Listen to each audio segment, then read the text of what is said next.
রাস্তার দুই সাইড দখল করে আছে কিছু অসৎ ব্যবসায়ীরা। দেখেন,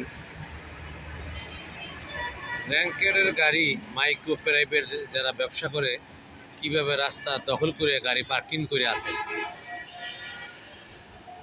মডেল মসজিদ থেকে শুরু করে একেবারে সাভার স্ট্যান্ড পর্যন্ত এদের দখলে।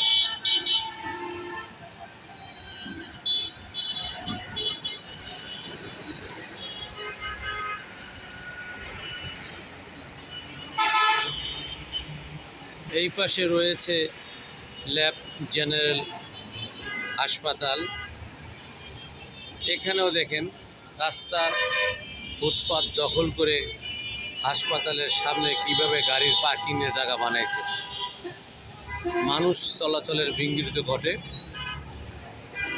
মানুষ চলাচলের যে রাস্তা, সেই রাস্তা ওনারা পার্কিং বানাইছে। দেখার কোনো লোক নেই।